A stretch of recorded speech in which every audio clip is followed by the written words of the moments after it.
be a challenge. I'm Jeff Dye, I'm the president of Women's City Club. I know that sometimes people do a double take, but it's really cool. I'm really pleased that after 2.5 years, we're having our first in-person program. The last one was on bail reform back in February 2020, before our world changed before us. So we're really excited to be having an in-person program. But as you can see, we're also dragging along our Zoom crowd, and we're excited to see that they're here on the screen. So I think this is going to be an exciting program. I want to thank the ACLU and Action Tank for co-sponsoring this program, and I'm going to thank Susan for being the MC, and I will let her take over here. One quick thing is the next program that we have is co-sponsored with the League of Women Voters and the Bar Association here, right? And that is the who are you to judge judicial forum. So we're really looking forward to that, and that's on October 3rd, which is a Monday evening. So I'll let Susan take over so I can get back to being the techie guy. Oh. Good evening, everybody. I have the distinct honor of introducing our 3 excellent speakers tonight. I'm so lucky to have these 3 people. What I'm going to do is introduce all 3 of them so that there won't be a lot of talking between the speakers in case they want to interact. So I'll introduce all 3, and then we will start with Dr. Owens and go to Kershaw and then to Elizabeth. So Dr. Owens is kind of like my idol, so I can't call him Odell. I have to call him Dr. Known each other for a long time. So Dr. Owens graduated from Woodward High School and went on to attend Antioch College in Yellow Springs. He spent a year as an exchange student at McCarran University in Kampala. He earned a bachelor's degree from Antioch in '71. He earned a medical degree and Master of Public Health from the Yale School of Medicine. He began his residency in obstetrics and gynecology in '76, served as chief resident at Yale from '79 to '80. I have to read this, he did so many things. Followed by a 2-year fellowship in reproductive endocrinology and infertility at Harvard Medical School. So in 1982, Dr. Owens returned to Cincinnati, his hometown, as the head of the reproductive division of the University of Cincinnati Medical Center. He performed the city's first in vitro fertilization and its first pregnancy from a frozen embryo.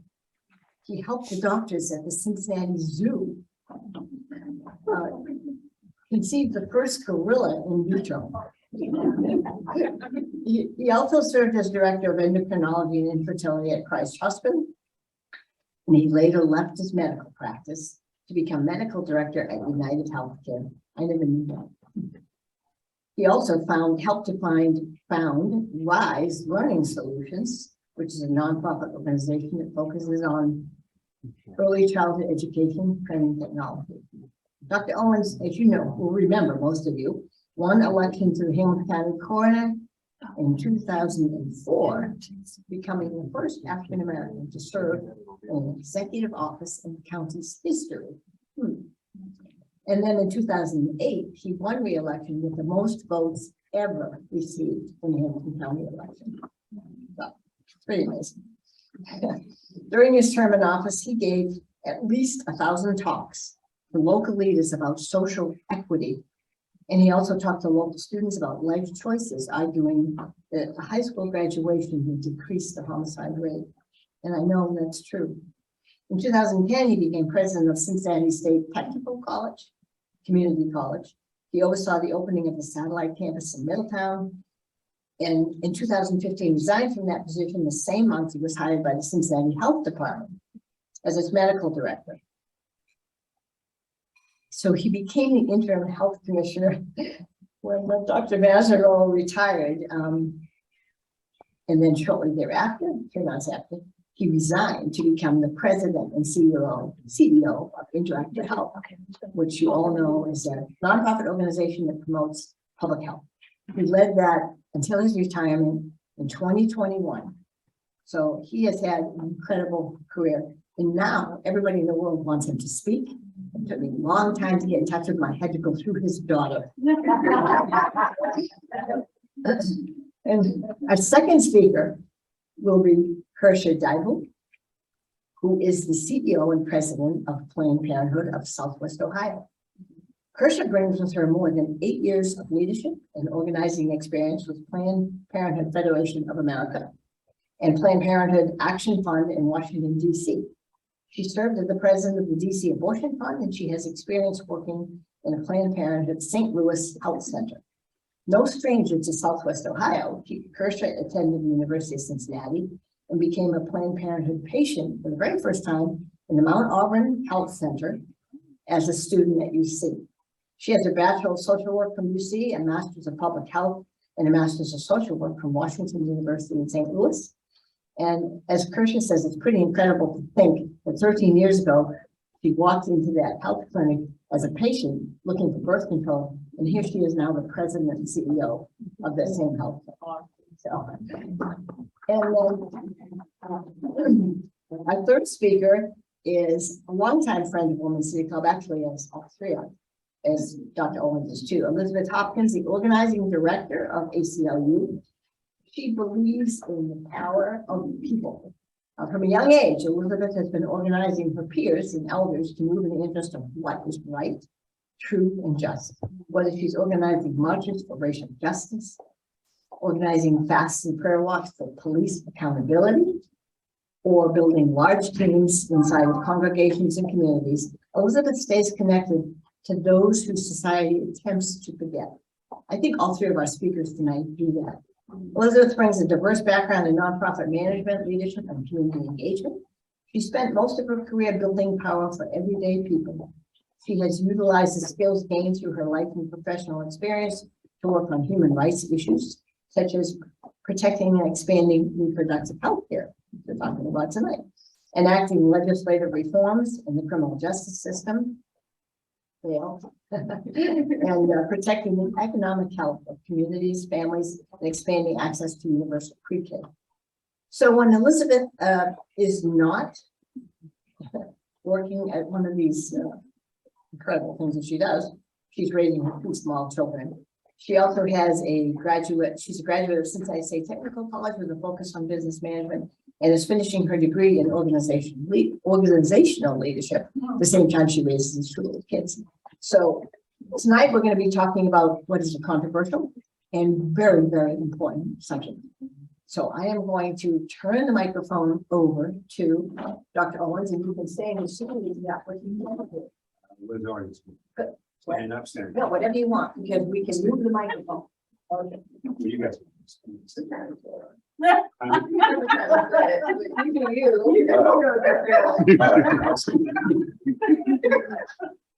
Well, good evening.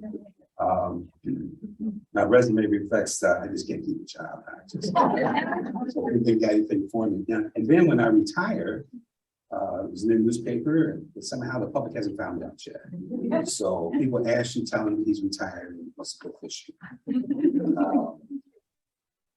I want to start with a phrase, and I'm going to end with the same phrase. An abortion is between the woman, her gynecologist, and God, nobody else. You know, the issue that we'll be sort of looking at tonight is really restricting reproductive freedom. It's bigger than that. People say abortion, that's such a very narrow. I mean, you know, you're showing this about just abortion. That's a very narrow issue. But I want to start by looking at statistics from Ohio and using the epidemiology of that to give you a sense of some of these issues. In Ohio, there were 20,000 abortions in 2020. 20,000. 95% were from people in Ohio, 5% were people from out of state. So you got to ask yourself, why is 5% coming from a different state? But more importantly, where are those 20,000 people going to go? What is the impact of that? Who has the money to travel? Nearest state right now would be Illinois, maybe Michigan, but certainly Illinois. So if you can't do it in Ohio, who's going to go there? So that's going to impact certain who? People who are poor, disproportionately women of color. 5%, as I said, is out of state. When you look at some of the other epidemiology, 31% of those women in Ohio that year did not have any living children. So a lot of times people say, oh, it's women that have 4 or 5 kids. It's not always that. 35%, 10% of people who have children. At the age under 18, there was only about 2.5%. So again, the misconception out there is it's a lot of young girls. Not true. From 18 to 19, it's 6%, 20 to 24, 28%, but 25 to 55 makes up the majority, 63%. So these are people who are making life decisions. We look at the education, I think that's even more revealing in a sense. 8th grade and below makes about 1.7%, 9th through 12th, about 11%. Someone with a high school graduate or GED, about 38%. Associate degree, about 6%. When you get to a PhD or master, you're talking 2% or 1%. When people with associate degree is a very high number. So you're looking at women that are trying to work hard. They're in the years in associate, they get training associate degree or a college degree, and therefore pregnancy may have an economic impact. Economic impact is one of the major things if there are no abortions. When we look at some of the other critical issues, as I said, it's not just abortion. Let's look at in vitro fertilization. I had a great fortune to lead the team that created the first in vitro in Cincinnati. And I know some people laugh when we say we work with the zoo, but actually it was payback. When I was at Yale to get their first success, took them 125 trials. Time I left Harvard, they were just getting started, had no success. Here in Cincinnati, we had a success after 13 trials, only because we had Dr. Bessie Dresser, who was head of the reproductive aspect of the zoo. She's been doing this for years, but she has taken, they have a freezer, frozen zoo over there. And she has worked on animals, especially animals that are endangered, salvaging their eggs and sometimes taking exotic cats out of South America, getting their eggs and putting the embryos into regular house cats. So we were able to just bank on what she was doing with the animals. So she wanted to do a gorilla, and that time a gorilla was about $300,000 to bring over from Africa. They wanted to do it. It's only been one here at Cincinnati Zoo. She then left to go to Denver, finally had a baby. The baby may be back here now. But it was payback because they taught us some of their techniques. But when we look at IVF, the people who do IVF are shaking their boots. Because under these restrictive states, they're saying life starts when the sperm penetrates the egg. So it's a fertilization. And if you're involved in that, you're going to jail. So now you're going to reproductive endocrinologist saying, wow, should I stay in Ohio? Or do I have to leave the state? Can you imagine if every infertility trained infertility specialist left Ohio? You know, infertility affects 20 to 25% of women. What are you going to do? If you then say, well, okay, we won't call life starting there, but if you take the embryos and you freeze them again, we had the first pregnancy from a frozen embryo. And what happened when we started, we didn't have that technique. So in their earlier days, I shake when I think about what we were doing. We sometimes put like 8 or 9 embryos, because we had nothing else. We didn't have a way to freeze them. We just couldn't get rid of them. You crossed your fingers and oh, 1 or 2 take. In fact, in Italy, there was an Italian woman who got pregnant with 25. They quickly aborted her, meaning there was in Italy, and they quickly aborted. She just saw that on the ultrasound. So you're looking at in vitro is at risk. The doctors could go to jail for doing this procedure for so many women. What really bothers me is those individuals who are saying, we're going to pass a law that says conception starts at the embryo level, or those who say conception starts with a heartbeat. Well, 2% of all pregnancies are ectopic pregnancies. The majority of them are in the fallopian tube. But there is a rare condition where a woman may get pregnant and carry a baby in her abdomen. Now, I'm telling you, having seen one in my life, and after she delivered, she was in the hospital for 6 weeks because the baby's not in the uterus. So the placenta is over the intestines, over the omentum, and over blood vessels. If it doesn't work, she dies. And the baby can get to 3, 4, 5 pounds. It's a very dangerous situation. Ectopic pregnancy, as I said, occurs about 2% of the time in the fallopian tube, and you can get a heartbeat. I have taken ectopics where there was a small fetus. A pregnancy in the tube cannot survive. One of the biggest cause of maternal mortality is ectopic pregnancy. Before we had rapid pregnancy tests, before ultrasound, many women died, they bled to death. Because you might get a positive pregnancy test, no pregnancy test. You might even hear a heartbeat, but it's in the tube, and the tube can't hold it. Now with the technology, you can pick this up very early, but when the strict laws say, once there's a heartbeat, you can't do anything. One of the tragedies in my practice is certainly when you work with someone who worked real hard and get pregnant after miscarriage. Well, those are times that I wonder about God, but my arms are just too short. I said, God, these are good people and they work so hard to get pregnant, and you give them just that moment of bleeding, you take it from them. But under these restrictive laws, if you do an ultrasound and say, I don't see a heartbeat, you can't whisk that woman to the operating room. And we would do that. We know the pregnancy is no longer viable, and we would do a DNC. Now I said, oh, how do we know that you're not doing an abortion? We want to see some blood. We want to see her bleeding before we'll allow you to come to the operating room and do the procedure. Well, why put anyone, especially a fertility patient, you have to wait until your bleeding picks up. And she may spot 4 weeks before the spontaneous abortion occurs. So as I said earlier, it's not just abortion's big issues. What about contraception? I was on the Board of Health back in the late 80s. And at that time, the Cincinnati Board of Health had a policy that if a teenager walked into one of our clinics and asked for birth control, we gave it to them.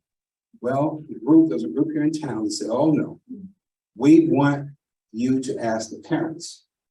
Well, at that time, the teenage pregnancy rate per 100,000 young girls was 135.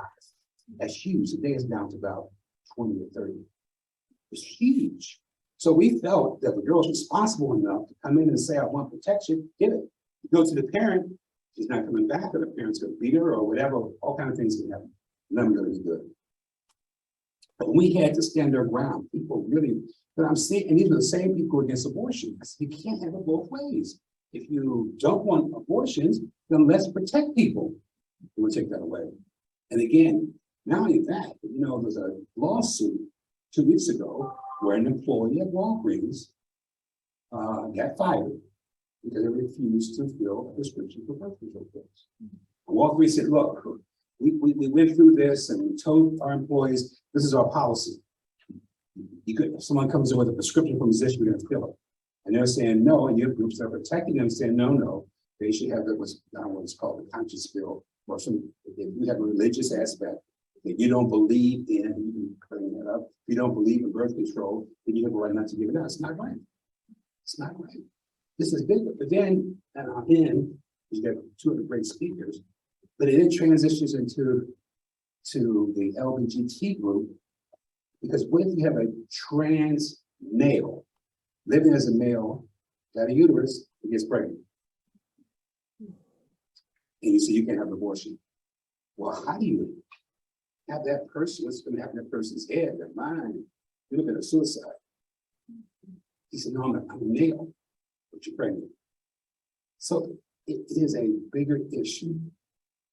And so what does it mean? It means that I think people, and the thing that I marvel at is across this country consistently, the majority of Americans say they support some aspect of abortion. So Congress and people, the state legislature needs to listen to the people. That's all we're asking. So my position is put it on the ballot. let's put it on the ballot like we did in Kansas. Let the people decide. The people of Ohio says, no, we're against it, okay. But the people of Ohio, studies show it's over 60%. She saw a study as high as 80%, says, yes, we want this. Let the people decide. Then we can live with it. Abortion is a private conversation between a woman, a gynecologist, and whether she calls her God. Thank you.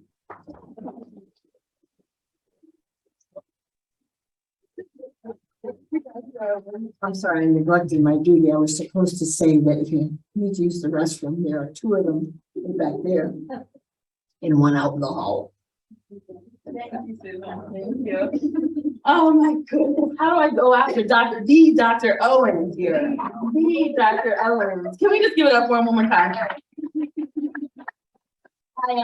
I've been in Cincinnati for about 3.5 years, and everybody that I meet at some point, have you met Dr. Owens? Have you met Dr. Owens? Have you sat down and talked to Dr. Owens? And so the fact that I get to sit here and speak alongside just an incredible leader and two incredible leaders, Elizabeth Hopkins, who I had the pleasure of working with at Planned Parenthood Southwest Ohio. I feel incredibly honored to not just be here with them, but also to be here with you all. And I'm a millennial, so we follow the leader. So I'm going to make Elizabeth come up here too, but also follow the leader. And that I want to have a statement as well that abortion is healthcare and healthcare is a human right.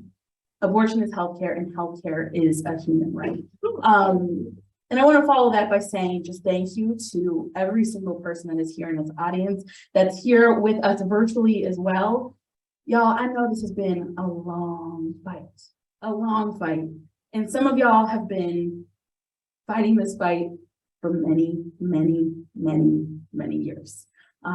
Whether you have laid your bodies on the line, you have walked the halls of Congress, you have marched at a women's march. Anyone march at the women's march? Yeah. Y'all have shown up time and time and time again. So I just want to say thank you to the folks who have been fighting this fight for 50+ years, to the people who have been here. We stand on your shoulders. And also, I think I heard that it's somebody's first day with the Women's Cities Club. Yeah, there we go.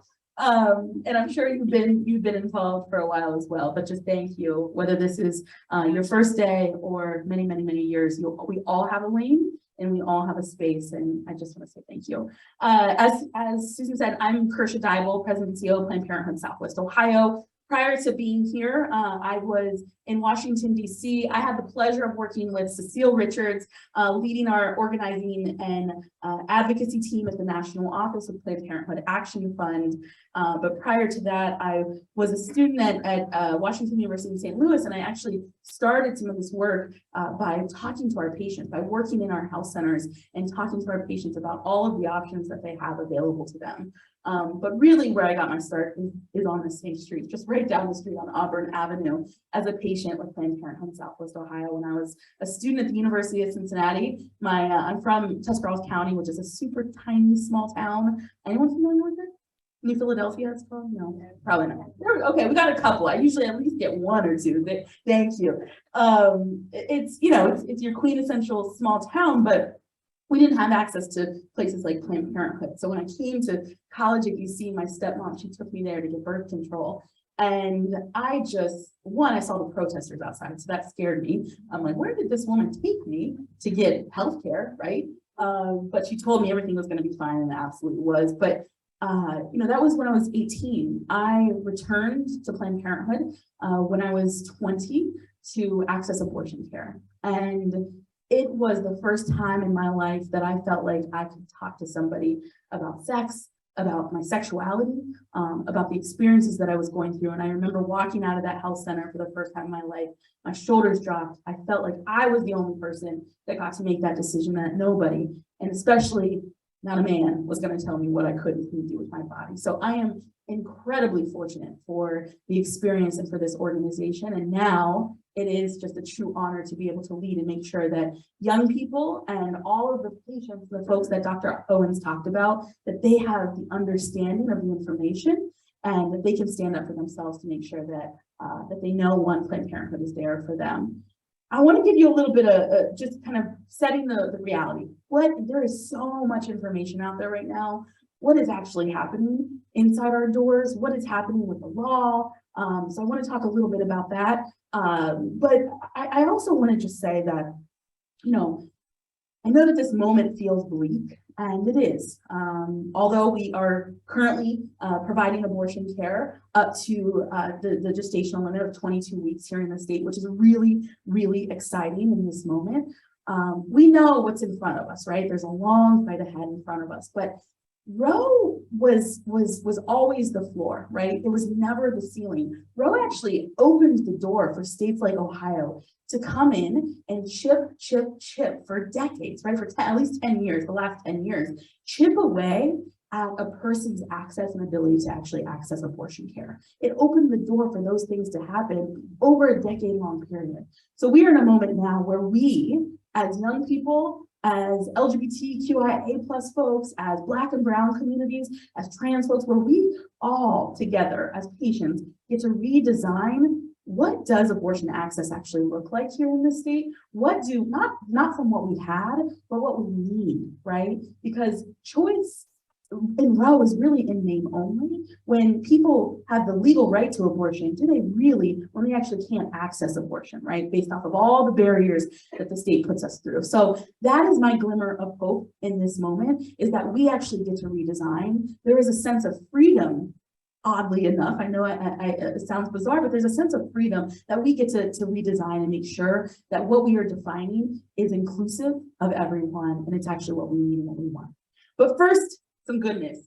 So last week, a Hamilton County judge, Judge Jenkins, temporarily blocked Ohio's 6-week abortion ban for 14 days. So that's good. Woo! Cheers. So in this moment right now, patients here across the entire state are able to access abortion care up to the LMP of 22 weeks. We did just get some additional good news. I'm sure Elizabeth will talk a little bit about this, but we did get an extension. The judge moving into our preliminary injunction hearing extended the TRO, the temporary restraining order, for an additional 14 days. So as of right now, we will have full abortion access until October 12th, I believe it is, if I'm doing my math correctly. So until October 12th. And hopefully there's an additional extension if we can get the preliminary injunction. So that is where we are at currently. And you can tell friends, family, grandchildren, children, neighbors that abortion is legal here in the state of Ohio, and people can make an appointment with Planned Parenthood Southwest Ohio. I want to read this because I think this is so good, and Judge Jenkins was just phenomenal. Per the judge's order, he said that no great stretch is required to find that Ohio law recognizes a fundamental right to privacy, procreation, bodily integrity, and freedom of choice in healthcare decision-making. That's huge for a judge to say. And likewise, the judge also found that under Senate Bill 23, which is why part of the reason why we're here today, that women, and particularly pregnant women, as the order states, are denied equal protection of the law with respect to the fundamental right to, again, privacy, procreation, bodily integrity, and freedom of choice in healthcare decision-making, which effectively denies them, and only them, access to a well-established, safe, and potentially life-saving healthcare. That's a big deal. So we are grateful for now that Ohioans and people here in the state can, like I said, access abortion care widely. But obviously this is just the first step, right? This is the first step to many, just as Dr. Owens kind of insinuated, around a ballot initiative. I'm sure we'll talk a little bit about at some point. But this is just the first step. And we do need the voters to make a decision because we know that abortion is a winning issue. So although, access to healthcare is a fundamental right, and banning abortion puts the lives of all pregnant people at risk, this reprieve is of course potentially temporary.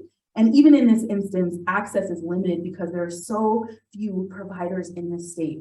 Only 93% of Ohioans, Ohio counties don't have access to abortion care. There are only 2 abortion providers here in this region. So Planned Parenthood Southwest Ohio, one center here just down the street, the Cincinnati Surgical Center, and then Kettering. In Kettering, we have Women's Med Center. So those are just 2 providers just here in this region for hundreds of thousands of people. That is not, that is a privilege, right? And it should be a right for everybody to be able to access care.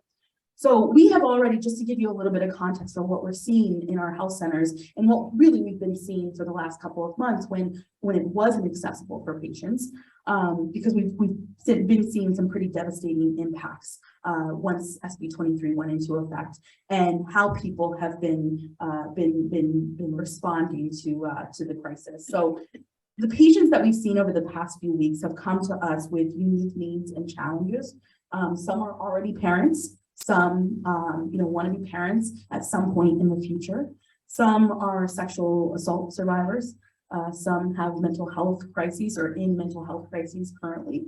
And right now in this moment, we are fortunate, like I said, to be able to serve them without further adding to their burdens by forcing them to go out of state for care. But at the end of the day, our top priority is to ensure that our patients can get the care that they need, even if that means that we have to help them get the care out of state.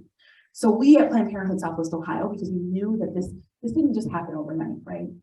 As soon as we saw a previous administration get into office, we knew what this meant potentially for the people and the patients at Planned Parenthood. And so we started organizing.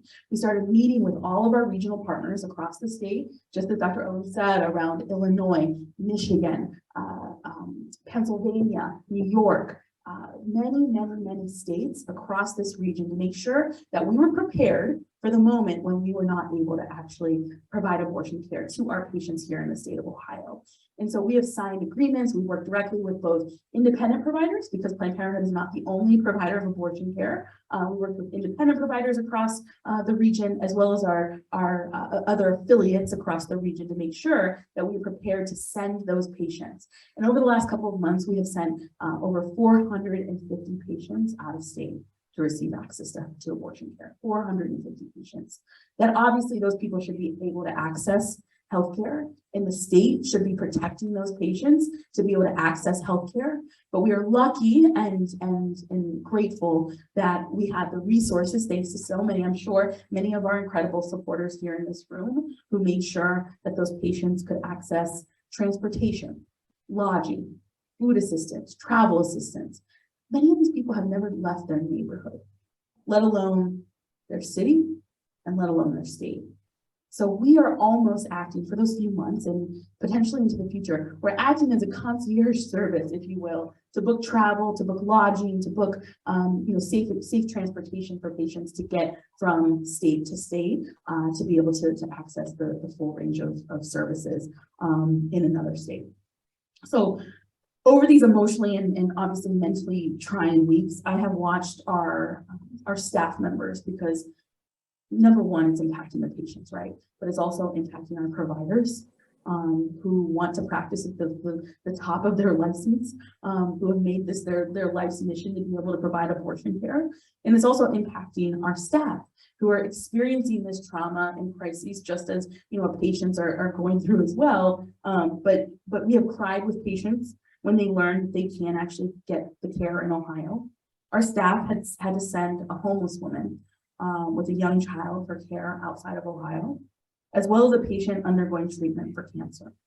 And our dedicated staff in this moment, now that we can access abortion care for these 14, really 30 days, have extended their schedules. We are open on Sunday.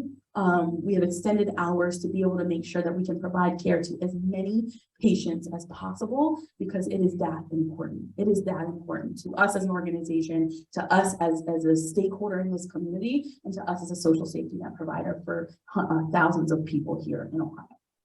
So at the same time, we are working across the organization to also expand services. Because at the end of the day, if you think about it, if we can no longer access abortion care, we have a moment right now where we have to double down on preventative healthcare services, right? Planned Parenthood provides a whole range of services, ranging from STI testing, cancer screenings, well person exams, pap smears, colposcopies. We just extended to provide gender affirming care to our trans and non-binary patients. So we provide a whole range of services. And the reality is the majority of our patients, many of them don't have a primary care healthcare provider. They're coming to us as a trusted source and they're not going anywhere else. So now in this moment, without abortion access, we have to be thinking about our patients holistically, right? So we're looking at what does it look like to provide primary care? What does it look like to provide behavioral health care services? What does it look like to provide prenatal care, vasectomy services? Because the needs of the market and the needs of our patients are actually shrinking based off of the lack of access that they're receiving based off state restrictions, which is a humbling reality for an organization. So while we are hopeful and excited to continue to think about what our business model looks like as an organization, at the end of the day, we want to make sure that it's meeting every single one of our patients' needs.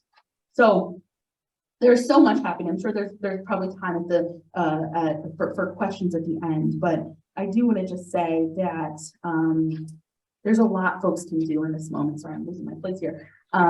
There's a lot folks can do in this moment, and the number one question is, what can I do? So first of all, if you or someone is in need of abortion services, please call us. I'll give you the phone number. If anyone wants to jot this down or needs it, please come up. But it's 513-287-6488. Again, 513-287-6488. For up to date, information, because some of this information is changing literally by the minute. I'm sure maybe I have an email right now that's giving us additional good news, but it's changing by the minute. So if you do need more information about Ohio laws, you can visit abortionislegalohio.com or contact a team member at Planned Parenthood. The one thing that I will say right now is we have created an Act Now Fund.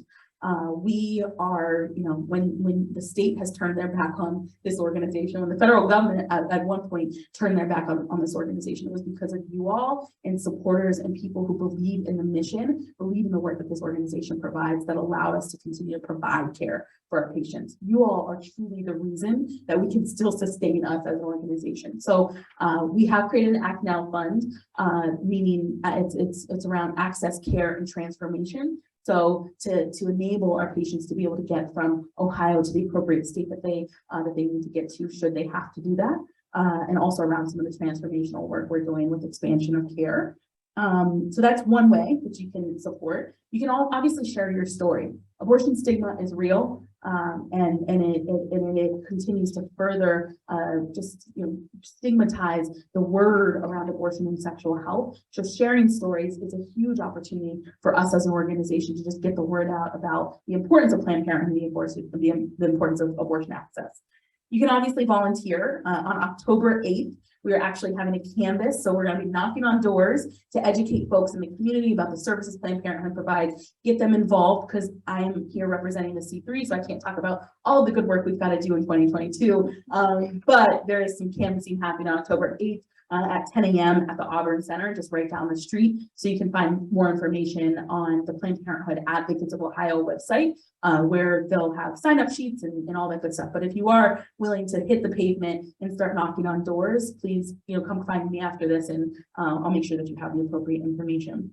And then, of course, you can follow us at PPSWO online, and that is where you can get lots of up-to-date information as well. But again, thank you, thank you, thank you. Abortion is healthcare, and healthcare is what? A human right. Absolutely. Thank you all so much.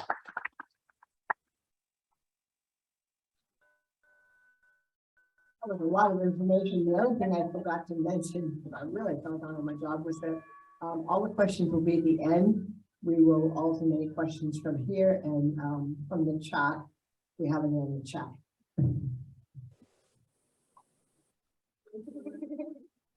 Thank you, Sergio. Thank you. Thank you, Dr. Owens. Okay, I'm Elizabeth. I work for the ACLU full disclosure, I am not a lawyer. Okay? Seriously, I'm not a lawyer. There are actually people who work for my organization who are not lawyers and happen to be one of them. So legal jargon is not my thing. However, building power and attempting to enshrine things in law and policy and charters and however else we can get it is my thing. So something that the lawyers maybe can do, maybe can't, we'll see. Anyway, I'm gonna ask us to kind of move our bodies real quick because we have been sitting, we've been hearing a lot of information. Yeah. And I'm gonna ask you to be vulnerable, and I in return will reflect vulnerability back to you, okay? If you or someone you know has access to abortion care, please stand up.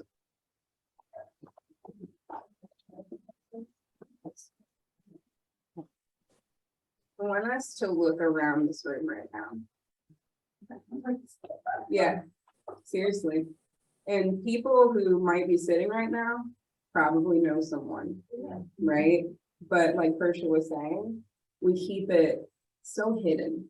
But when we look around this room in this moment, there are more of us, 2/3 of us standing and one in solidarity, right? And that is the reflection of the Ohio electorate as well. Ohio, between 60 and 82% of people support abortion access in some form or fashion. Thank you all for your vulnerability. So when we're thinking about what's happening right now, when we're looking out at the political landscape and we are feeling that feeling of my rights are being taken away, my loved ones' rights are being taken away, lies are being told about people who access those rights, lies are being told about why we need access to those rights. Remember this room and remember that this is what Ohio looks like. And this is also what the country looks like. Okay, awesome. So my first abortion that I had was at Planned Parenthood. And I was young, was very young, and I was very nervous and I felt very afraid. And I remember walking through P.P. Squo's doors and not being judged. I was raised Southern Baptist. And so for me, accessing abortion care was very shameful, very. It meant I was going to hell for sure. So I might as well live it up after this. It meant, honestly, it meant that people in my family would no longer love me or respect me. It meant that I was a failure, I was a harlot, I was all these things. But I knew that I was a very, very young 20-something who was not ready to be a mother yet. And I walked through Planned Parenthood's doors into that clinic, and all of that shame and guilt that I felt, I'm about to cry, it melted away. Because people saw me for a human being. They saw my need for healthcare. They respected me. They respected my ability to access that healthcare.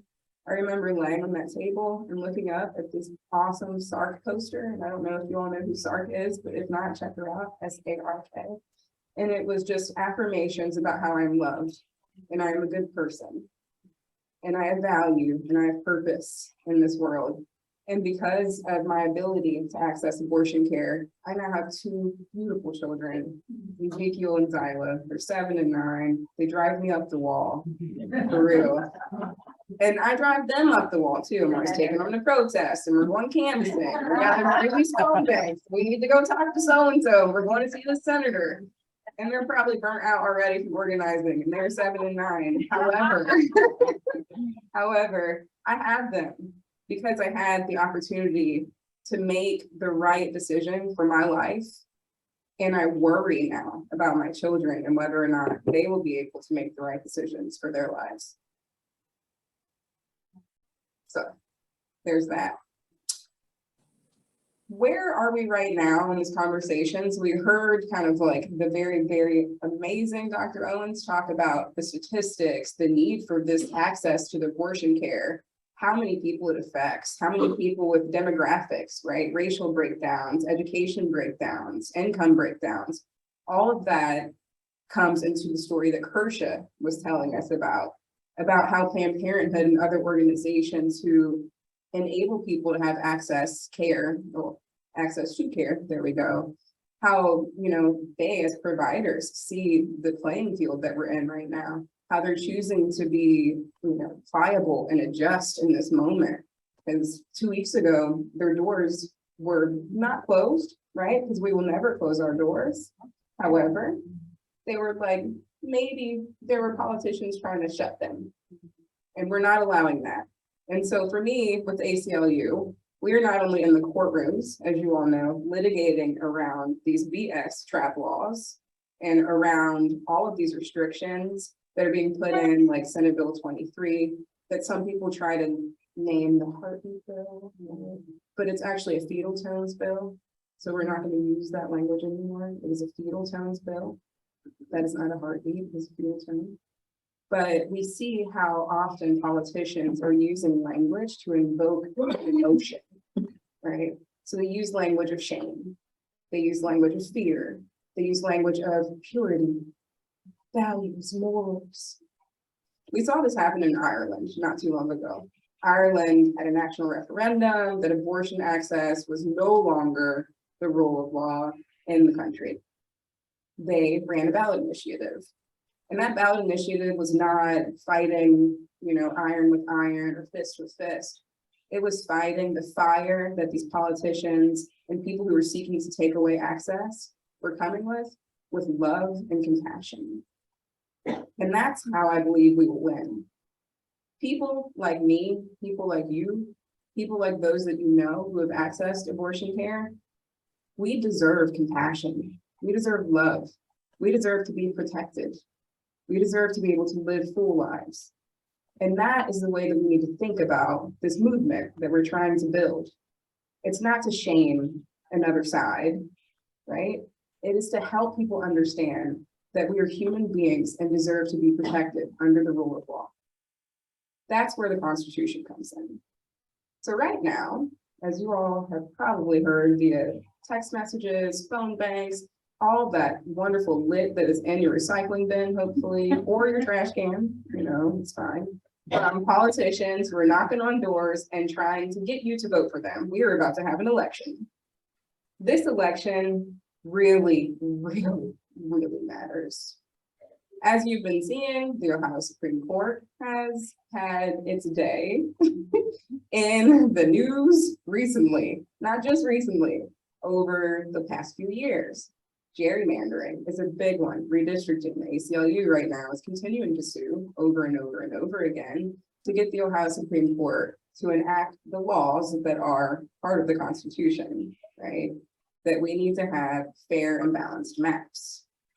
The Ohio Supreme Court also gets to rule on things such as reproductive freedom and healthcare. And it just so happens we have 6 people, whether they're incumbents or newly minted folks who would like to get on the bench for the Ohio Supreme Court currently running. The ACLU is a nonpartisan organization, as you all know. However, we are not neutral in the face of oppression. And so this year, what we did was the first thing we've ever done like this, and we created a candidate scorecard about the Ohio Supreme Court. You can go to our website, acluohio.org, and you can check out that candidate scorecard.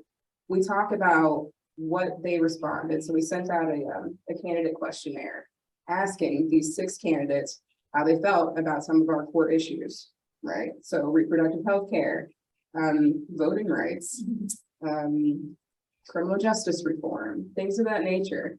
We had 3 who responded. We had 3 who did not. All of those responses are available on our website. We also, when we were talking about some of our key issues, put up who endorsed these folks and who did not. We do not endorse any candidates. We have to remain nonpartisan in order to do our jobs well. However, those people who have been endorsed, some from Ohio Right to Life, for some for, Planned Parenthood Federation of America. We have put those there so that you can be an educated, voter when it comes time. These Supreme Court races matter. I cannot stress that enough. They matter because whatever happens with our temporary restraining order that we have right now against the fetal tones bill or Senate Bill 23, right?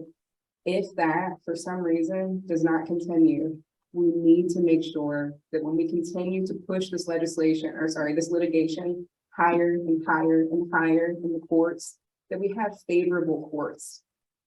courts who will actually rule in the favor of those who elected them, not like some of our gerrymandered politicians who rule in favor of people who have put money in their pockets, right? Rather than people who have kind of been forced to vote for them, because my district's a little messed up right now, just to be honest. So we're also kind of looking at a battleground when it comes to the Ohio Supreme Court right now. I don't know if you all know this, but this is the first election cycle where Ohio will have party designations next to these. Isn't that crazy?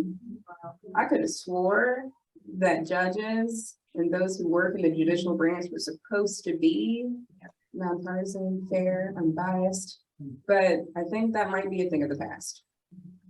So there was a little trickery that happened recently, and this is about criminal justice reform. But if you think about these different issue areas, they are all interconnected, because we know when people lose access to abortion care, crime skyrockets, domestic violence skyrockets, domestic murder and assault skyrockets. People are seeking ways to be able to feed themselves, their children. Crime goes through the roof when we take away abortion access. It is a thing that most people don't like to talk about, but it has been studied and it has been proven, right? So these things are very interconnected. There's a thing on the ballot right now called State Issue 1, and it is meant to drive people to the polls who would consider themselves law and order type of folks. It is about public safety, that's how they're framing it, but what it actually is trying to codify using a system that we already have around bail into the Ohio Constitution, which we would litigate around anyways. But we know that this bill, this ballot initiative, it's State Issue 1, won't actually really do anything except for mobilize voters. Why do we want to mobilize voters this year? We have taken a stance, we do not support this bill. But why are people trying to mobilize voters this year? What's at risk? The Supreme Court. Exactly. And so if you're mobilizing armies of people who are law and order, public safety is a must, you can put the two to two together, right? The Ohio Supreme Court is up for grabs. We need to ensure that everyone that we know votes their values, votes their beliefs, and votes in a way that allows these values and beliefs that 82% of folks support to be able to be respected. So with that, we talked about a ballot initiative a little bit, right? But I'm going to dive into that a little bit more. And here's why the Ohio Supreme Court matters even more. In Michigan, our partners, ACLU of Michigan, I believe Planned Parenthood was a part of that, yeah, ran a ballot initiative. Well, we are attempting and we're still in the process of it. Collected like 750,000, if not more, signatures from people to put a referendum on the ballot that protects and enshrines reproductive access in the Constitution. The legislators were like, no, you can't do that. Even though we had qualified, right? We got the signatures we needed. It was amazing. Everyone was very excited. And then the legislators were like, no way. Well, the Michigan Supreme Court justices ruled in favor of the referendum and said, you know what? Yes, they did their thing. They did their due diligence. Ooh, that was so hard to say. Y'all followed me though, so I'm happy about that. And yes, it will be on the ballot.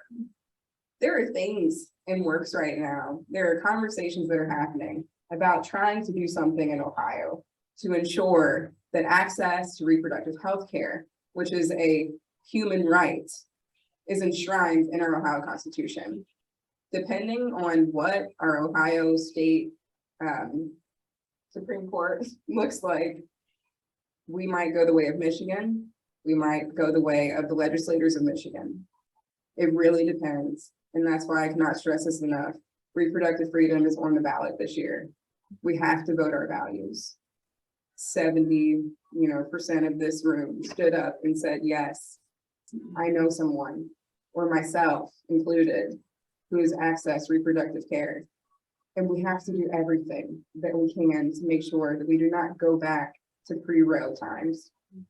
to times when women and people with uteruses are dying, not just because of the loss of life, but because of the burden of oppression that is put on people. Okay, so I'm gonna try to lighten it up a little bit now. I know that was a lot. This is how I feel all the time. This is why I make random jokes too, because sometimes you just have to laugh, right? So the fun fact is there are so many of us. There are so many people who want to get engaged. There are so many people who want to get activated. There are so many people who've said, yes, I want to do something. Last night, I was on a panel for National ACLU. We were able to activate over 12,000 people to say yes to becoming an abortion activist. That means that we are looking at ways to make sure that, if Senate Bill 23 happens again, cities, municipalities, townships do not do what Lebanon did, which was try to make abortion illegal, and anyone who helped someone get an abortion gets prosecuted, like Texas. But instead, do something where our prosecutors in our counties will not prosecute people who access abortion care. We're also looking at a ballot initiative. It's not if we do it, it's when we do it. We need to make sure that the time is right. We need to get out in front of our opposition. We need to make sure that the legislator doesn't try to do something that would push us away from being able to do that. So we are looking into that right now. We, as the ACLU, are hosting a series of phone banks in October.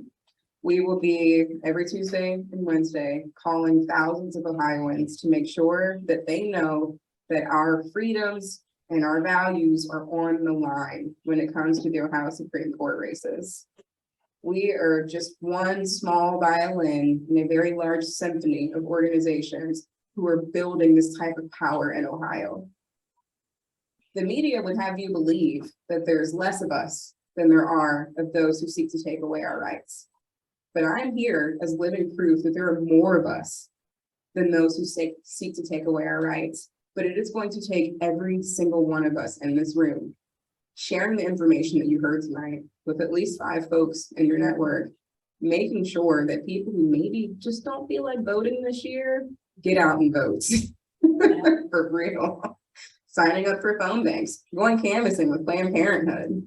There are so many opportunities to get activated, and it will take each one of us to protect each one of us in the generations to come.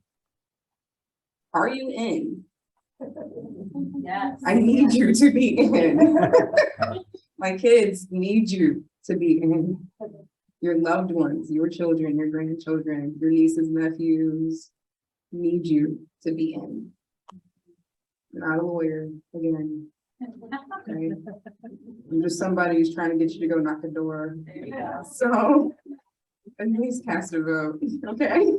Thank you.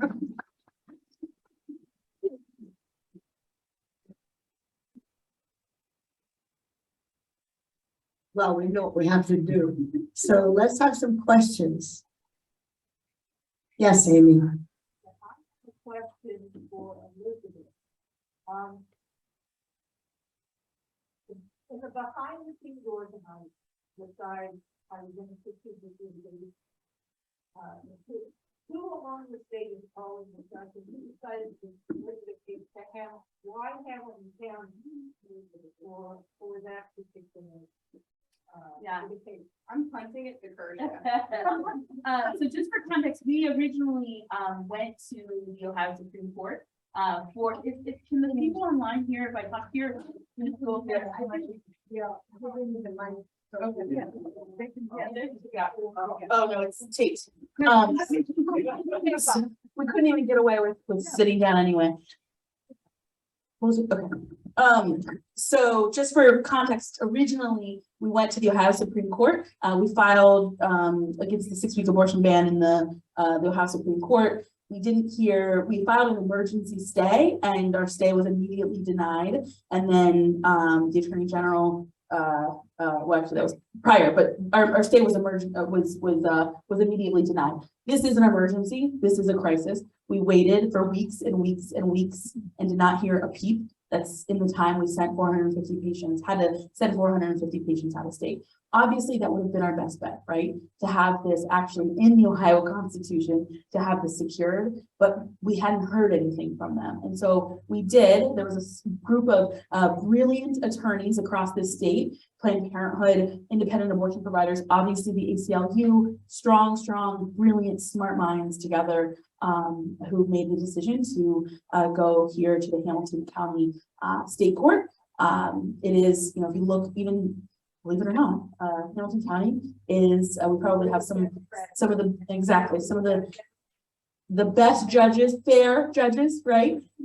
Here in the state, here in Hamilton County. And that was a lot of work and time and money and treasures and talent that went into those elections to make sure that we elected fair judges who represented us. So even more reason, just like Elizabeth said, for 2022 to be so critical at the Supreme Court to make sure that we're getting out to vote and bringing our friends and family to vote too. But that's why we made that decision. And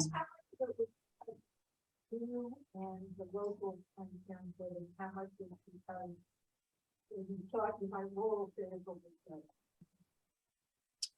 well, one thing I will say is that, so our independent clinics, Women's Med Center, preterm, some of the other clinics in Ohio, I mean, I'm sure you've seen some of the news that they were also threatening because they had to shut down. Right. That is their only service that they provide for many of them, the only service that they're able to provide. So that is their lifeline, right? They have staff who have families that they have to feed, and making sure that they can actually stay in business so that we and patients can continue to be seen. So on the 15th, if they weren't open, they would have had to unfortunately make a hard decision. So that was part of our decision to shift the strategy, because we were going to lose, you know, some of our independent providers, and we can't afford to lose those in this state if we were to get abortion access back. And even when we weren't, we were still able to provide some services up to 6 weeks gestational age.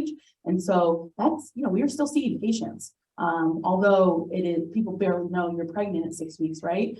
We were still seeing patients. So the capacity cannot be spread across the state. We can't see all of the patients from Women's Med Center and and even some of our other affiliates. We just can't see that sheer volume of the surge. So I don't know if that answered your question, but I don't think there's like a, there's not necessarily a percentage of reason. Elizabeth or Anybody else? We have a question from chat. Not yet. No. yeah. Yes. Be sure to repeat the question if, so, Absolutely. yeah.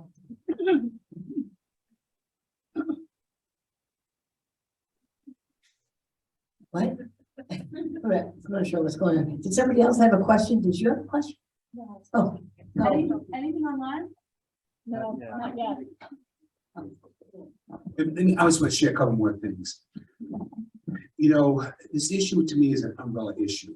Not everyone agrees with every aspect that we're talking about. I think you have to pick out, there are people who want to support this because they say, I want to make sure that a woman who gets pregnant from rape or incest can have this. They're not want to support 22 weeks. At the same time, 93% of those abortions in Ohio were 13 weeks or less.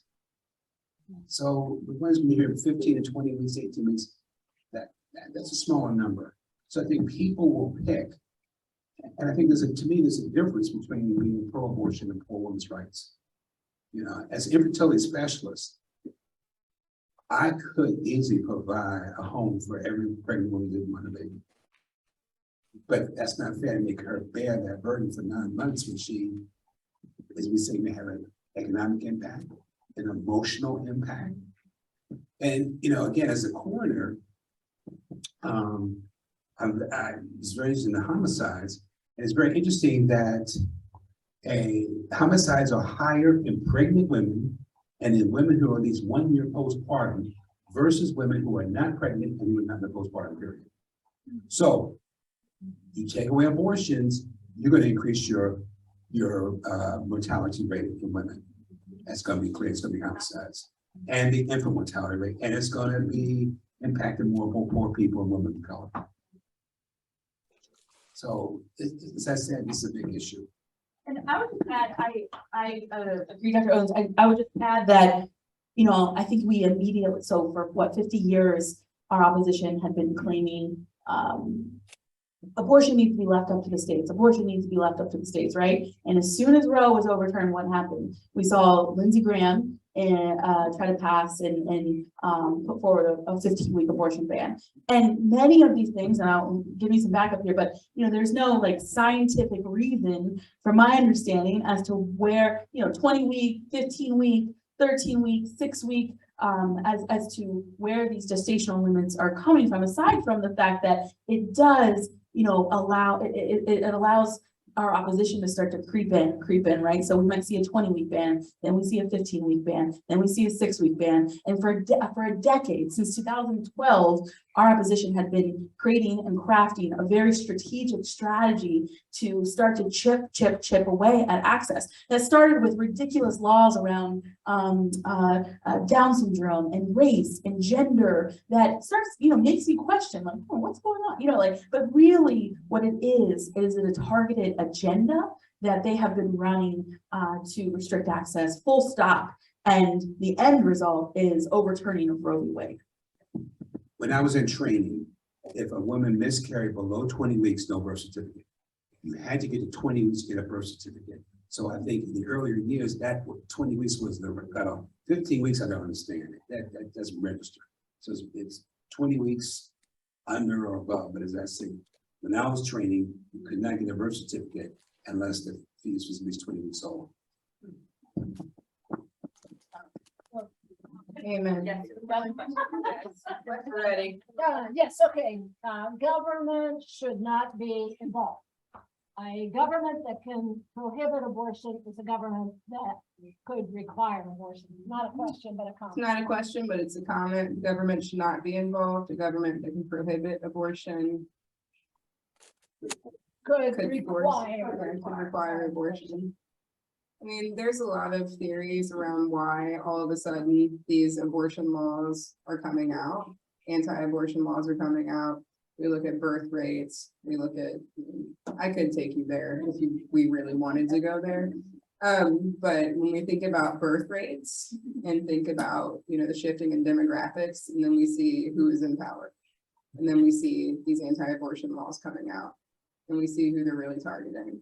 And so it's really important for us to not just think with, you know, like our own single kind of consciousness mind, but also think about the collective and how our decisions impact the whole. And I'm not, I can't stress that enough. Like, our decisions impact the whole. So if you don't feel like it's right for you, that's fine. But you don't have the ability to legislate away someone else's rights because of your own decisions and your own morals, quote unquote. So that's something that being raised Southern Baptist taught me. Left up to you. You gynecologists, you got.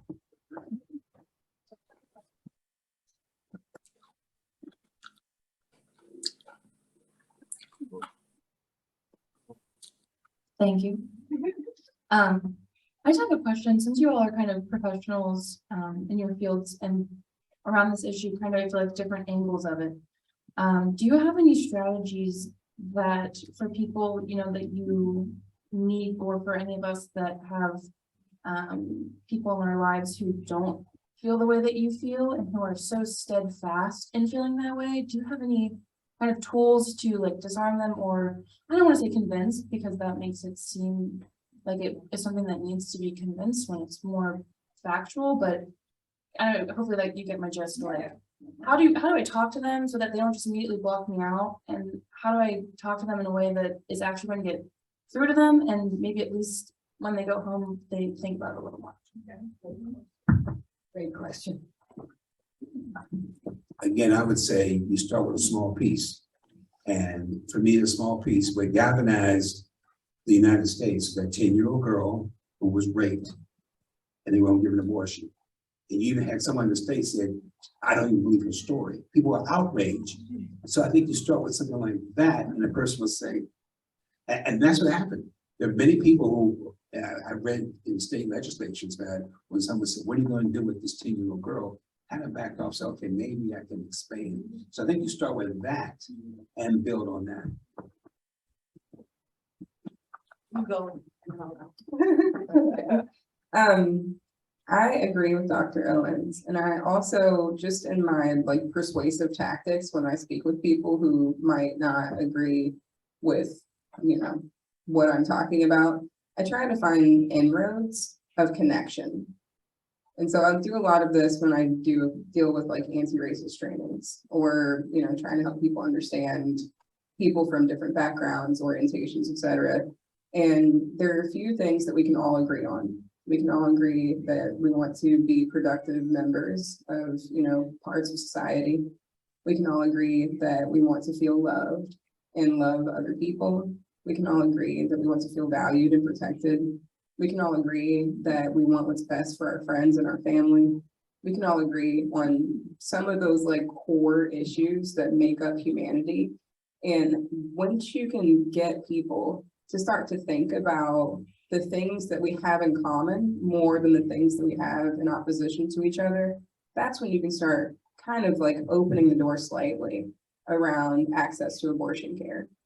I have found that when you are able to make inroads of connection around wanting to feel protected, you know, and then you can share stories around children who were raised by parents who did not love them, or, you know, people who were impregnated against their will, or people who were impregnated and weren't in any way, shape, or form ready to have a child, and having access to abortion care inoculated that outcome, you know, for them. So trying to figure out, America is so wild when it comes to like shaming and trying to shove stuff down people's throats. And I think we would do better to try to find compassionate connection around things that are so strenuous like this, like abortion, because there's so much shame about it. So hope that was helpful. I would just add, and I may be speaking out of both sides of my mouth here, but I do agree. I think, you know, sharing stories and why, because of the reason that we're there, right, that we're even asking the question is because stigma exists around abortion access and really sexual health, period. That leads to our own, you know, sex education experiences that we had as a young person. So I think, you know, sharing your own personal experiences and getting more people to share those personal experiences starts to humanize and realize that, just as Elizabeth, as we stood up, 1 in 4, I think there's a new statistic, people have abortion, women have abortion, or have selected to have abortion access at some point in their life. So we know, or we are those folks who have had that experience. So that's the first thing. The second thing is, well, we have been through a pandemic. We have been through racial reckoning. We've got personal challenges. So sometimes you also have to choose peace and grace, and we can't win them all, right? And we focus on the folks who are on our side, because if we can actually galvanize those folks and get people out to register to vote, get people out to the ballots, and make sure that people are voting, that is our power, and we can actually take this back. We can win. So we don't have to win them all, and it's okay. We got to protect our own self and protect our peace, because this temple is the most important. And I think that expands to many other social issues. If we want to deal with racism, we don't have to change everyone. This is a cohort of people that we need to change. And those who still want to be on the fringes won't impact our lives. So I think there's so many things. We can't change everyone. But as I said, this issue, let's find some common ground with everyone, though. Now, there's going to be a group that don't care if a woman dies, if she's pregnant. I can't comprehend that. You can save a woman's life. She can have another baby. So as I said, it's an umbrella, and you have to sort of pick. Great question. Great question. By the way, the Women's City Club is part of the Greater Cincinnati Voters Coalition, and so we are working hard to get people registered to vote. Alice. Okay, we don't have a question here, but we have a comment. And this is from Destiny. I also do not have a question, but would like to express appreciation for the resource of ACLU Ohio.org. having a breakdown of the candidates by reputable, nonpartisan organization is very useful for someone who is not as well versed in the politics, but still wants to make the correct decision and protect women's rights. Yep. I have a question. I think I can be loud. My question, I guess, is for Elizabeth. We hear a lot in the media about how this is just the first right, and I thought that was very profound what Alice read before. And I mean, I'm thinking, yeah, like China, you know, I can tell you how many babies you can't have. So I think that's a really profound thought to hang on to. And following that, we've seen in the media various conversations that what's next? Is it going to be LGBT rights? Is it going to be marriage rights? What does is the ACLU hearing anything totally imminent from state government about that or federal government? Not totally imminent. No. Okay.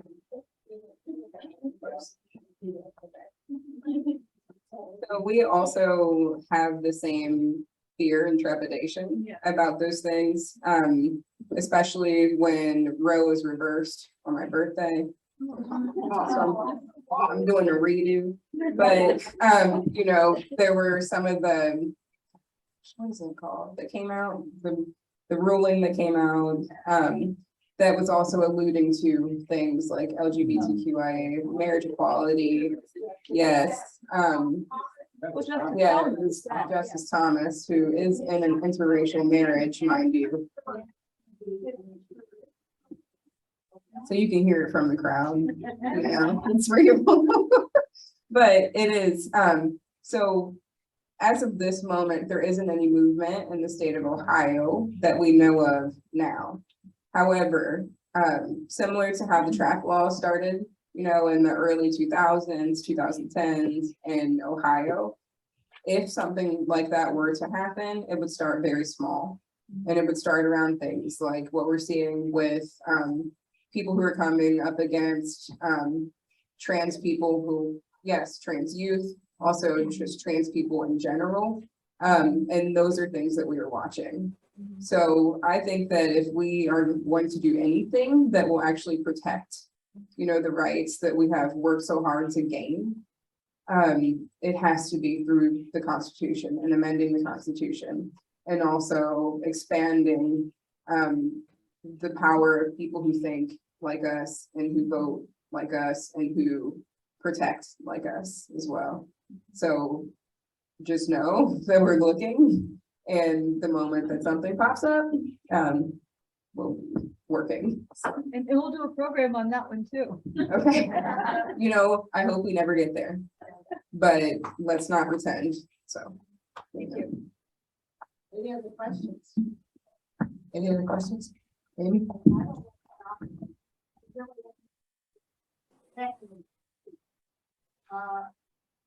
For gerrymandering, eventually the legal majority of the community and presenting that. They're thinking now, since they're thinking now about getting legislation together, and as Dr. Owen suggested, people have a lot of different ideas about what should be legal and not legal. It's going to need a lot of wrangling. Who is doing the discussion now, and is there an organization taking the lead on the potential legislation? Are there any media folks?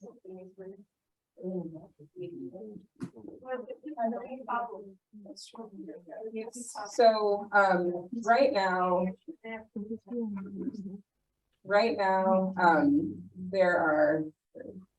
there's a lot of different conversations that are happening. There were Democratic legislators who were considering going public about trying to run a ballot initiative. Several organizations worked hard to convince them not to do that, because we cannot have this be a partisan issue. This is an all of us issue. It is not a one side or the other side issue. It is a human rights issue, as Kersha has so gracefully alluded to multiple times.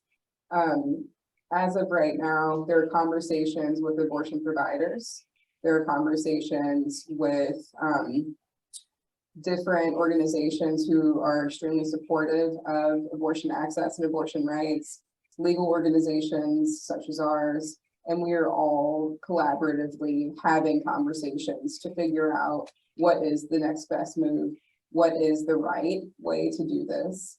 Is we cannot, and I cannot stress this enough, it cannot be a partisan issue. Is that is where we go to die in Ohio, in the supermajority state. And I don't think 2022's election will change that very much. So we have to be extremely strategic and understand that while, you know, conversations are being had about what sort of movement we can build around referendum, we also need to watch organizations like Ohio Right to Life, organizations that are very anti-abortion, because while abortion advocates are doing this, they're also doing their own thing. So that is about as much as we can divulge. Absolutely. And I would just add that a ballot initiative in a referendum takes time. It takes lots of talent, and it takes a lot of money and investment. So I think as you all are thinking through plans, you know, really thinking about what are you able to get, whether it's time, talent, and treasures, because we need all of them in order to win. I mean, this is serious dollars that we're talking about it, and also recognizing that Kansas is one example, right? But that we have a similar but different landscape and a different story that we're facing here in Ohio. There's another question. Yeah, thank you. Just thinking about all you've heard about different groups in states throughout the country, the way of tackling this problem and the difficulty you have with terminology. You use the same word, people understand totally different things.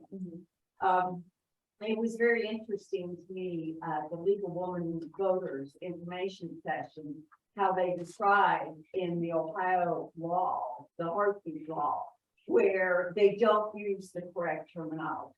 So I began thinking, okay, we're talking tonight of tackling this. It's a human right.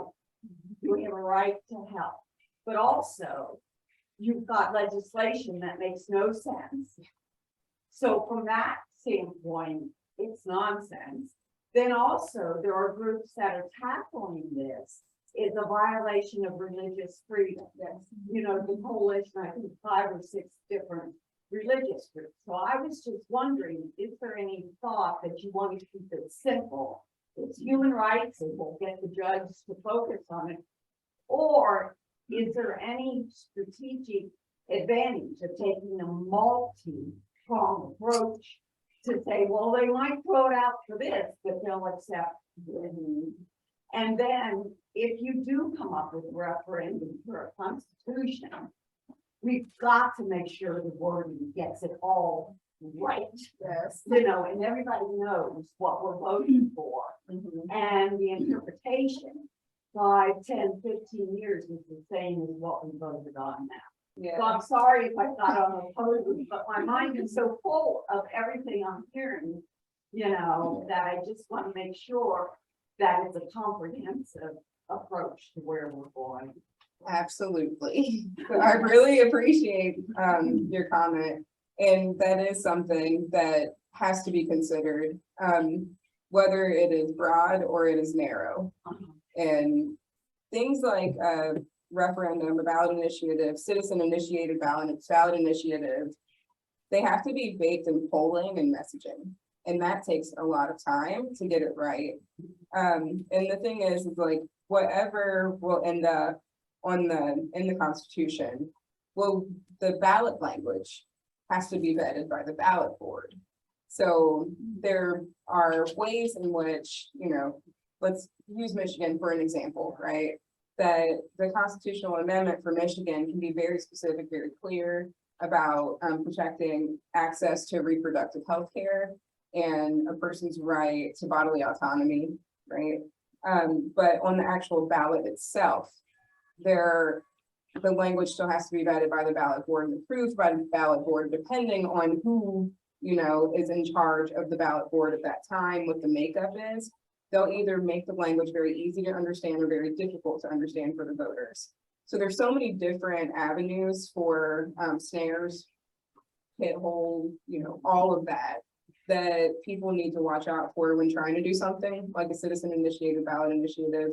And again, you know, when that time comes for Ohio, not if, but when, believe that the best minds will be on it and really thinking through all of these different possible scenarios for where this could end up, whether it's good, bad, or ugly.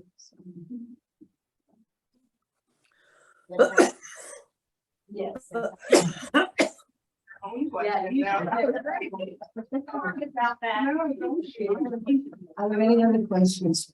I know we're getting close to 8:30. Any other questions?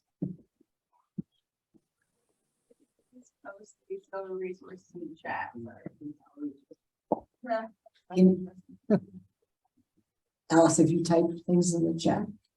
I have, yes, tell me, what I did type ACLU dot.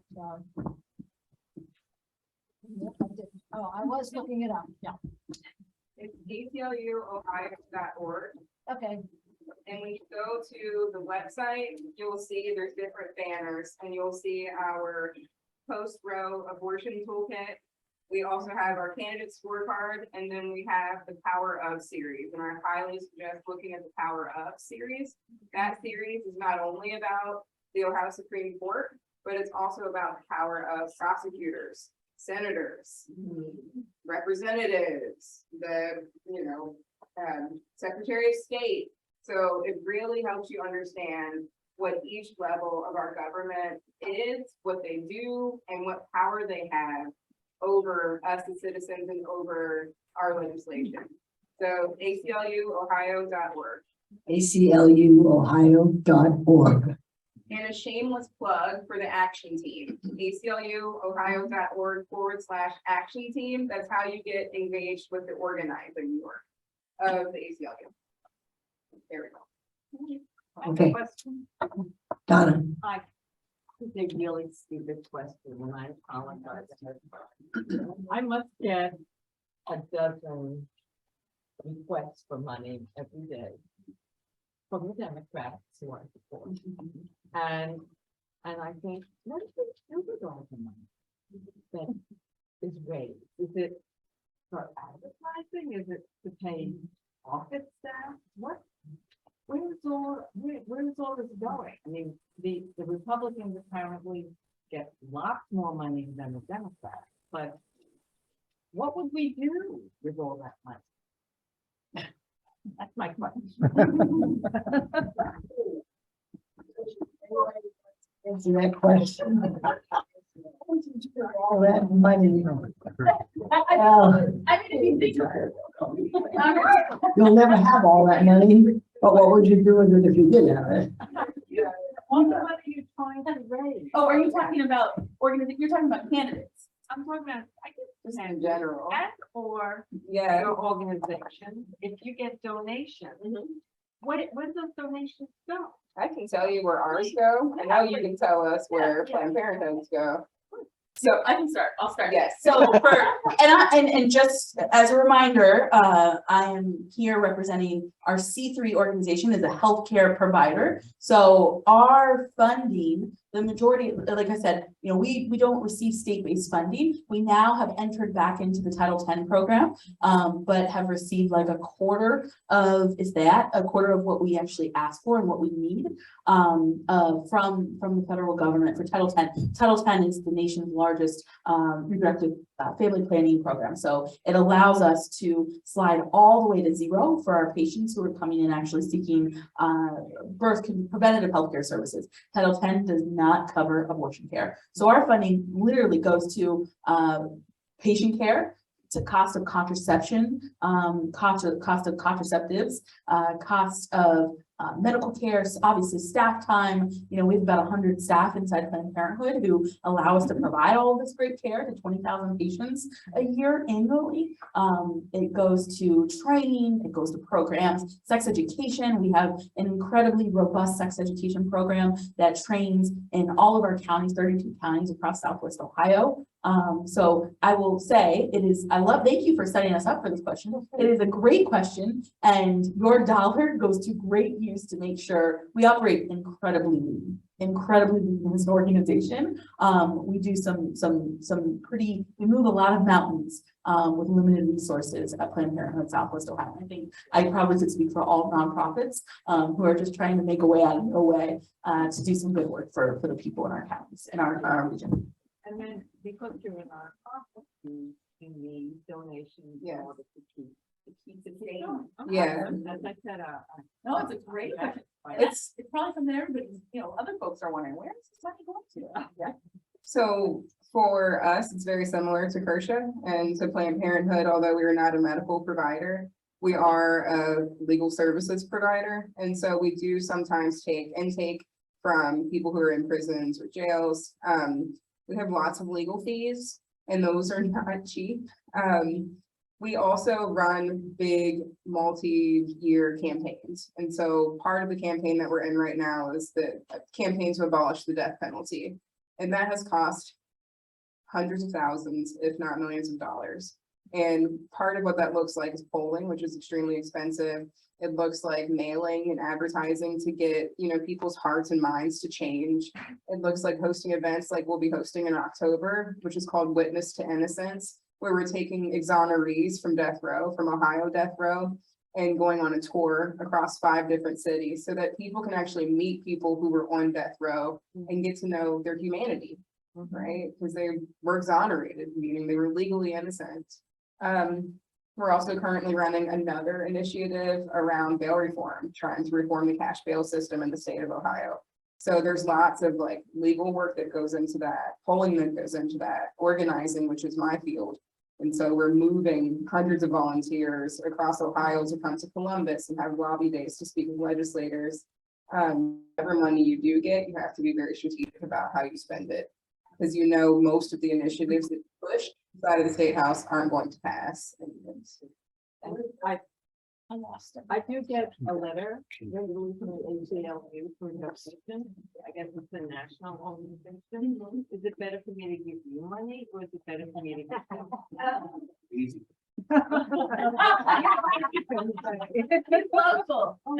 Okay, our last question is gonna, be, Jan Seymour. She hasn't had a chance yet. I just wanted to say that Elizabeth will be going to the Innocence Tour. I will be here in Cincinnati at the law school on October the 10th. That's right. Did you have one quick question? In the back? Oh, I just wanted to make comment because I give 2 Planned Parenthood funds and 2 ACLU funds, and Thank you. both in Ohio and national, but it is a difference because one is for your advocacy and the other is for the general work you do. Direct service. So, and I didn't realize that for ACLU until the gerrymandering. And so we're going to give a big hand for these speakers. And whether they want it or not, we're giving each one of them one of our Women's City Club history books and one of our Women's City Club cookbooks. And before you all go away, I want to do the coming attractions. We do have a program coming up in October. You heard the message. It's very important who we vote for, especially judicial candidates. On October 3rd, in conjunction with the Legal Women Voters, Cincinnati Bar Association, Mark and other people, and probably Urban League, thank you. We're doing a program online only on October 3rd. You can access the link through our website or any of those other organizations. Do attend this program. We will have anybody who's running for a judicial office in Hamilton County is signing up to be on that one. And then to answer Donna's question, In November, the date to be determined, mid-November, David Pepper, who has run for various offices and also has been writing books about what's going on at the state level. David is going to be our speaker to talk about nonpartisan things because we are nonpartisan, but to talk about how state government functions. And that would be a great time to ask that question, where does that money go? Because I think he knows. So we will keep watching our website. We're still trying to work out the date with David in the space here. And turn it back over to Jeff. Got a quick thing to say. One is that a recording of this will go out and be available on the website. Once we upload it there, it takes some time to do that. But we'll be doing that. And in addition, I'll invite the speakers that if you have any particular like websites that you want us to attach to, we send out something to everybody who's registered for this. So even the people who couldn't get on for whatever reason, or they had to take their dog for a walk or anything, all those people can get the information from this. So everybody who's registered will receive an email with that information along with the ability to watch the recording of this. And the other thing is, you know, early on, there was the whole conversation about, oh, I don't know how to go after Dr. Owens. Well, I think both of you did a phenomenal job, and I think he's got a lot to back. So thank you all so much, and do join Woman City Club. Thank you all so much. Thank you. Turn this on.